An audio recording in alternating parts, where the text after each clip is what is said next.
اللهم صل على سيدنا محمد يا رب صل وسلم دائما ابدا۔ السلام علیکم ورحمۃ اللہ وبرکاتہ۔ آج کی اس ویڈیو میں ایک بہت اہم مسئلہ میں آپ کی خدمت میں پیش کرنے لگا ہوں۔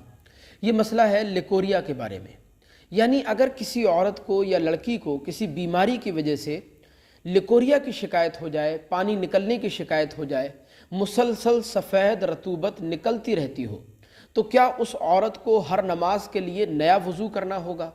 اور اگر وہ لیکوریا کا پانی کپڑوں پر لگ جائے تو کیا وہ کپڑے ناپاک ہو جائیں گے یا پاک رہیں گے؟ اور لیکوریا کی بیماری میں عورت اگر نماز پڑھنا چاہے تو اس کے نماز پڑھنے کے بارے میں کیا حکم ہے کہ وہ نماز پڑھ سکتی ہے یا نہیں پڑھ سکتی ہے؟ اس کا جواب کیا ہے؟ تو دیکھیں، اس کا جواب یہ ہے، پہلے تو یہ سمجھ لیں کہ لیکوریا ہے کیا۔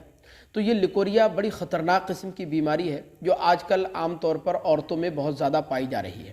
لیکوریا کی بیماری میں عورتوں کو مسلسل سفید رطوبت نکلنے کی، پانی نکلنے کی شکایت رہتی ہے۔ یہ بیماری اتنی خطرناک ہے کہ جس عورت کو بھی، جس لڑکی کو بھی ہو جائے تو یہ اس کے حسن و جمال کو چاٹ جاتی ہے۔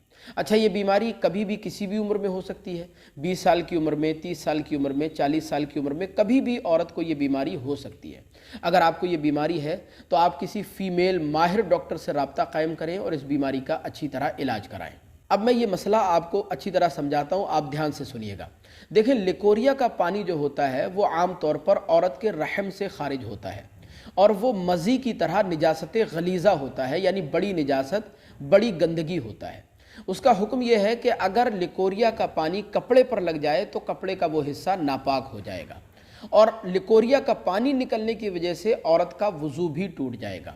ہاں، اگر وہ پانی لگاتار کنٹینیو نکلتا رہتا ہو اور عورت کو اتنا وقفہ بھی نہ ملے کہ وہ وضو بنا کر کے 4 رکعت نماز ادا کر سکے، تو پھر ایسی عورت معذور ہے، مجبور ہے۔ لہذا ایسی عورت کے لیے حکم یہ ہے کہ وہ ہر نماز کے لیے نیا وضو کرے گی، اور اس نئے وضو سے جتنی چاہے نماز پڑھے گی، جتنا چاہے فرض پڑھے، جتنے چاہے نوافل پڑھے، سنتیں پڑھے، اس نئے وضو سے جتنی چاہے وہ نمازیں پڑھے گی۔ لیکوریا کا پانی نکلنے کی وجہ سے اس کا وضو نہیں ٹوٹے گا۔ جب دوسری نماز کا وقت داخل ہوگا تو اب اس کا وضو ٹوٹ جائے گا، اب دوسری نماز کے لیے اس کو پھر سے نیا وضو کرنا ہوگا۔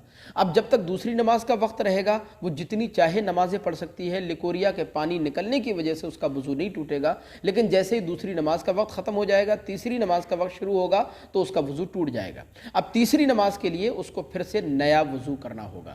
تو کہنے کا مطلب یہ ہے کہ اگر کسی عورت کو مسلسل پانی نکلنے کی شکایت ہو تو ایسی عورت مجبور ہوتی ہے، لہذا ایسی عورت ہر نماز کے لیے نیا وضو بنا کر کے نماز پڑھ سکتی ہے۔ باقی لیکوریا کا پانی اگر درہم یا درہم سے زیادہ مقدار میں کپڑے پر لگ جائے تو ایسے کپڑے کو بغیر دھوئے نماز پڑھنا درست نہیں ہے، اور اگر درہم سے کم مقدار میں کپڑے پر لگا ہے تو ایسے کپڑے کو پہن کر بغیر دھوئے نماز تو اگرچہ ہو جائے گی لیکن دھو لینا زیادہ بہتر ہے۔ تو حاصل کلام یہ ہے کہ لیکوریا کا پانی کپڑے پر اگر لگ جائے تو وہ کپڑا ناپاک ہو جائے گا، لیکوریا کا پانی نکلنے کی وجہ سے وضو ٹوٹ جاتا ہے، اور اگر لیکوریا کا پانی مسلسل جاری ہو، کنٹینیو نکلتا رہتا ہو تو ایسی عورت مجبور ہوتی ہے، ایسی عورت ہر نماز کے لیے نیا وضو بنا کر نماز پڑھ سکتی ہے۔